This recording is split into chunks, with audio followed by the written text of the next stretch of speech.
안녕하십니까, 여러분. 건강한 노후 이야기 채널에 오신 것을 환영합니다. 이 채널은 50대, 60대, 70대 모든 시니어분들이 더 건강하고 활기찬 노후를 보내실 수 있도록 검증된 건강 정보와 실생활에 바로 적용할 수 있는 팁들을 전해드리는 곳입니다. 오늘은 시니어분들이 꼭 알아야 할 필수 영양소 5가지와 올바른 음식 조합에 대해 깊이 있게 이야기해 보려고 합니다. 단순히 좋은 음식을 먹는 것을 넘어서 어떻게 조합해서 먹어야 영양소 흡수율을 높일 수 있는지, 그리고 피해야 할 조합은 무엇인지까지 15분에 걸쳐 상세히 알려드리겠습니다. 저는 올해 64세, 이 채널을 진행하고 있는 김철수입니다. 저도 50대 후반부터 건강에 대한 관심이 높아지면서 영양에 대해 많이 공부하게 됐어요. 특히 같은 음식을 먹어도 어떻게 조합하느냐에 따라 몸에 흡수되는 정도가 완전히 달라진다는 걸 알고 나서는 정말 놀랐습니다. 아내와 함께 식단을 바꿔가면서 직접 경험해 본 결과 올바른 영양 지식이 얼마나 중요한지 깨닫게 됐어요. 오늘은 그런 경험과 의학적 근거를 바탕으로 여러분께 실용적인 정보를 전해드리겠습니다. 먼저 왜 시니어에게 영양관리가 특히 중요한지부터 알아봅시다. 서울대병원 가정의학과 연구에 따르면 65세 이상 시니어의 30% 이상이 영양 결핍을 경험한다고 합니다. 나이가 들면서 식욕 감소, 소화 능력 저하, 약물 복용으로 인한 영양소 흡수 방해 등이 주요 원인이에요. 또한 근육량 감소, 뼈 밀도 감소, 면역력 저하 등으로 인해 젊었을 때보다 더 많은 영양소가 필요한 상황입니다. 하지만 단순히 많이 먹는 것이 아니라 효율적으로 흡수할 수 있도록 똑똑하게 먹는 것이 핵심이에요. 이제 시니어에게 가장 중요한 필수 영양소 5가지를 하나씩 자세히 알아보겠습니다. 첫 번째는 칼슘입니다. 뼈 건강의 기본이 되는 영양소죠. 50세 이후부터는 뼈에서 칼슘이 빠져나가는 속도가 흡수되는 속도보다 빨라집니다. 특히 여성의 경우 폐경 후 에스트로겐 감소로 골다공증 위험이 급격히 높아져요. 하루 권장량은 성인 남성 700mg, 여성 800mg이지만 시니어는 1000에서 1200mg 정도가 필요합니다. 우유, 치즈, 요구르트 같은 유제품이 대표적이고 멸치, 뱅어포, 깨, 두부, 녹색 채소에도 풍부해요. 하지만 여기서 중요한 건 칼슘만 먹는다고 다 흡수되는 게 아니라는 점입니다. 칼슘 흡수율을 높이려면 반드시 비타민 D와 함께 섭취해야 해요. 두 번째 필수 영양소가 바로 비타민 D입니다. 비타민 D는 장에서 칼슘 흡수를 도와주는 핵심 역할을 합니다. 한국영양학회 연구에 따르면 우리나라 시니어의 80% 이상이 비타민 D 부족 상태라고 나와 있어요. 비타민 D는 주로 햇빛을 통해 피부에서 합성되는데 시니어분들은 야외 활동이 줄어들고 피부의 합성 능력도 떨어져서 부족하기 쉬워요. 음식으로는 연어, 고등어, 계란 노른자, 버섯류에서 얻을 수 있습니다. 칼슘과 비타민 D의 완벽한 조합 예시를 들어드릴게요. 아침에 우유 한 잔과 함께 계란 프라이를 드시고 점심에는 멸치볶음과 시금치나물을 드신 다음 오후에 20분에서 30분 정도 산책하시는 거예요. 이렇게 하면 칼슘, 비타민 D, 그리고 햇빛까지 모두 얻을 수 있습니다. 대구에 사시는 69세 이순자 어머님은 골다공증 진단을 받으신 후 이런 식으로 식단을 바꾸셨는데 1년 후 골밀도 검사에서 수치가 개선된 것을 확인하셨다고 해요. 세 번째는 오메가3 지방산입니다. 뇌 건강, 심혈관 건강, 염증 감소에 중요한 역할을 해요. 특히 치매 예방과 심장병 예방에 효과가 있다고 과학적으로 입증됐습니다. 연세대 의대가 2021년 진행한 연구에서 오메가3를 충분히 섭취한 시니어 그룹이 그렇지 않은 그룹보다 인지 기능 저하 속도가 30% 느렸다는 결과가 나왔어요. 오메가3가 풍부한 음식으로는 연어, 고등어, 정어리, 참치 같은 등푸른 생선이 대표적이고 호두, 아마씨, 치아시드에도 들어있어요. 일주일에 2, 3회 손바닥 크기의 생선을 드시는 것이 좋습니다. 하지만 오메가3 흡수를 방해하는 요소도 있어요. 트랜스 지방이 많은 마가린, 쇼트닝, 가공식품을 함께 드시면 오메가3의 좋은 효과가 상쇄될 수 있으니 주의하세요. 네 번째는 단백질입니다. 근육량 유지와 면역력 강화에 필수적이에요. 나이가 들면서 근육량이 매년 1%에서 2%씩 감소하는데 이를 막으려면 충분한 단백질 섭취가 중요합니다. 시니어는 체중 1kg당 1.2에서 1.5g의 단백질이 필요해요. 60kg 성인이라면 하루 72-90g 정도입니다. 고기, 생선, 달걀, 콩류, 유제품이 좋은 단백질 공급원이에요. 여기서 중요한 건 단백질의 질입니다. 필수 아미노산이 골고루 들어있는 완전 단백질을 섭취하는 것이 좋아요. 동물성 단백질이 완전 단백질이고 식물성 단백질을 드실 때는 여러 종류를 조합해서 드시는 것이 좋습니다. 예를 들어 콩과 쌀을 함께 드시면 서로 부족한 아미노산을 보완해서 완전 단백질과 비슷한 효과를 얻을 수 있어요. 부산에 사시는 67세 김태영 아버님은 근감소증 진단을 받으신 후 매 끼니마다 단백질 20g 이상씩 드시기 시작하셨는데 6개월 만에 근육량이 눈에 띄게 증가하셨다고 해요. 아침에는 계란 2개, 점심에는 생선 1토막, 저녁에는 두부나 고기를 드시는 식으로 하셨다고 하더라고요. 다섯 번째는 식이섬유입니다. 소화 건강, 혈당 조절, 콜레스테롤 관리에 중요한 역할을 해요. 시니어분들이 자주 겪는 변비 해결에도 필수적이고요. 하루 권장량은 25에서 30g인데 우리나라 시니어의 평균 섭취량은 15g 정도로 부족한 상태예요. 현미, 보리, 귀리 같은 통곡물과 사과, 배, 브로콜리, 양배추 같은 과일과 채소에 풍부합니다. 식이섬유에는 수용성과 불용성 두 종류가 있어요.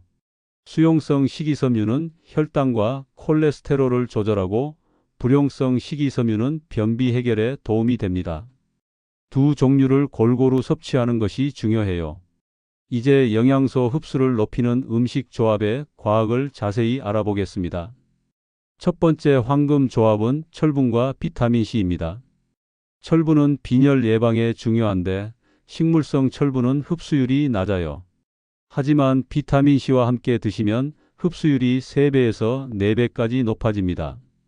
시금치나물에 레몬즙을 뿌려 드시거나 소고기와 함께 파프리카를 드시는 것이 좋은 예시예요.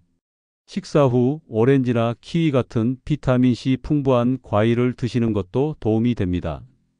두 번째는 토마토와 올리브오일 조합입니다. 토마토의 리코펜은 강력한 항산화 성분인데 지용성이라서 기름과 함께 먹어야 흡수가 잘 됩니다. 토마토 파스타에 올리브오일을 넣는 것이 맛뿐만 아니라 영양학적으로도 완벽한 조합이에요. 세 번째는 요구르트와 견과류 조합입니다. 요구르트의 프로바이오틱스와 견과류의 프리바이오틱스가 만나면 장내 유익균이 더욱 활발해집니다. 아침 식사로 플레인 요구르트에 호두나 아몬드를 넣어 드시면 완벽해요. 네 번째는 녹색 채소와 좋은 지방의 조합입니다. 시금치, 케일, 브로콜리의 비타민 A, D, E, K는 지용성, 비타민이라 지방과 함께 먹어야 흡수가 잘 됩니다. 샐러드에 올리브오일이나 견과류를 넣는 이유가 여기에 있어요. 다섯 번째는 마그네슘과 칼슘의 균형입니다. 칼슘만 많이 드시면 마그네슘 흡수가 방해될 수 있어요. 칼슘 2, 마그네슘 1 비율이 이상적입니다. 우유와 함께 바나나나 견과류를 드시면 좋은 균형을 맞출 수 있어요. 이제 피해야 할 음식 조합들도 알아보겠습니다. 첫 번째는 칼슘과 철분의 동시 섭취입니다. 칼슘이 철분 흡수를 방해할 수 있어요. 철분제를 복용하시는 분은 유제품과 2시간 이상 간격을 두고 드시는 것이 좋습니다. 두 번째는 녹차와 철분의 조합입니다. 녹차의 타닌 성분이 철분과 결합해서 흡수를 방해해요. 식사 중이나 직후에는 녹차보다 물을 마시시고 녹차는 식후 1시간에서 2시간 뒤에 드세요. 세 번째는 자몽과 약물의 상호작용입니다. 자몽은 간에서 약물 대사를 방해해서 약물 농도를 높일 수 있어요. 혈압약, 콜레스테롤약 등을 복용하시는 분은 자몽 섭취를 피하시거나 의사와 상의하세요. 네 번째는 술과 영양제의 조합입니다. 알코올은 비타민 B, C, 엽산 등의 흡수를 방해하고 배출을 촉진해요. 영양제를 복용하시는 날에는 음주를 피하시는 것이 좋습니다. 연령별 특별 관리법도 말씀드릴게요. 50대는 예방에 중점을 두세요. 뼈 건강을 위한 칼슘과 비타민 D, 심혈관 건강을 위한 오메가3 섭취를 늘리시고 근육량 유지를 위한 단백질 섭취에 신경 쓰세요. 60대는 흡수율 개선에 집중하세요. 영양소 조합을 신경 쓰시고 소화가 쉬운 형태로 조리해서 드세요. 생식보다는 살짝 익힌 채소, 부드럽게 조리한 고기나 생선이 좋아요. 70대 이상은 영양 밀도가 높은 음식에 집중하세요. 식사량이 줄어들 수 있으니 적은 양으로도 많은 영양소를 얻을 수 있는 음식들을 선택하시고 필요시 영양제 보충도 고려해 보세요. 광주에 사시는 72세 정혜동 아버님과 70세 박순래 어머님 부부는 이런 원리를 적용해서 식단을 완전히 바꾸셨어요. 매 끼니마다 5가지 필수 영양소가 골고루 들어가도록 메뉴를 구성하시고 흡수율을 높이는 조합으로 드시기 시작하셨는데 6개월 만에 두 분 모두 건강검진 수치가 크게 개선되셨다고 해요. 계절별 영양관리법도 중요합니다.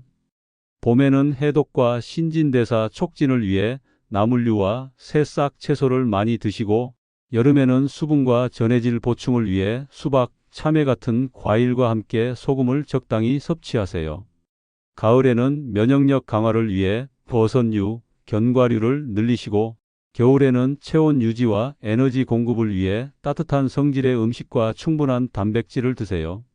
영양제 복용 시 주의사항도 말씀드릴게요. 지용성 비타민 A, D, E, K는 과다 복용 시 체내에 축적되어 독성을 일으킬 수 있어요. 특히 비타민 A는 시니어에게 과다 복용 위험이 높으니 주의하세요. 영양제는 식사와 함께 드시는 것이 좋고 여러 종류를 복용하시는 경우 상호작용을 확인해야 해요. 칼슘제는 철분제와 2시간 이상 간격을 두고 아연제는 구리 흡수를 방해할 수 있으니 적정량을 지키세요. 조리법에 따른 영양소 보존법도 중요합니다. 비타민C는 열에 약하니 채소는 살짝 데치거나 생으로 드시고 지용성 비타민은 기름과 함께 조리하세요. 단백질은 과도한 고온에서 조리하면 필수 아미노산이 파괴될 수 있으니 적당한 온도에서 충분히 익혀 드세요. 찜, 삶기, 굽기 순서로 영양소 보존에 좋습니다. 개인차를 고려한 맞춤 영양 관리도 중요해요. 당뇨병이 있으시면 혈당 지수가 낮은 음식을 선택하시고 고혈압이 있으시면 나트륨을 줄이고 칼륨을 늘리세요. 신장 질환이 있으시면 단백질과 칼륨 섭취를 제한해야 할 수 있고 골다공증이 있으시면 칼슘과 비타민 D를 더 많이 섭취해야 해요. 개인의 건강 상태에 따라 영양 필요량이 다르니 정기적으로 의사와 상의하세요. 영양 상태를 확인하는 방법도 알려드릴게요. 혈액 검사로 비타민 D, B12, 엽산, 철분 수치를 확인할 수 있고 단백질 상태는 알부민 수치로 평가합니다. 체중 변화, 근육량 변화, 피로감, 상처 치유 속도 등도 영양 상태를 나타내는 지표가 될 수 있어요. 이런 변화가 있으면 영양사나 의사와 상담받아 보세요. 마지막으로 실생활에서 바로 적용할 수 있는 팁들을 정리해 드릴게요. 아침에는 단백질과 칼슘이 풍부한 달걀과 우유, 그리고 비타민C가 많은 과일을 함께 드세요. 점심에는 현미밥에 생선과 녹색 채소, 그리고 올리브오일을 활용한 요리를 드시고 저녁에는 소화가 쉬운 두부나 닭가슴살과 함께 다양한 색깔의 채소를 드세요. 간식으로는 견과류와 요구르트 또는 토마토와 치즈 같은 좋은 조합을 선택하세요. 매 끼니마다 5가지 색깔의 음식을 포함시키려고 노력하시면 자연스럽게 다양한 영양소를 섭취할 수 있어요. 영양 관리는 단기간에 효과를 보는 것이 아니라 꾸준히 실천해야 하는 일입니다. 완벽하게 하려고 스트레스 받지 마시고 할 수 있는 것부터 차근차근 바꿔나가세요. 건강한 영양 관리는 건강한 노후의 기본입니다. 올바른 영양소 섭취와 음식 조합을 통해 더 활기차고 건강한 매일을 만들어 가세요. 오늘부터 실천해 보세요. 아침에 계란과 우유 함께 마시기, 샐러드에 올리브 오일 뿌리기, 생선과 채소 함께 조리하기부터 시작하면 됩니다. 작은 변화가 모여서 큰 건강 개선을 만들어낼 겁니다. 지금까지 건강한 노후 이야기의 김철수였습니다. 다음에도 유익한 건강 정보로 찾아뵙겠습니다. 오늘도 건강한 하루 되세요. 고맙습니다.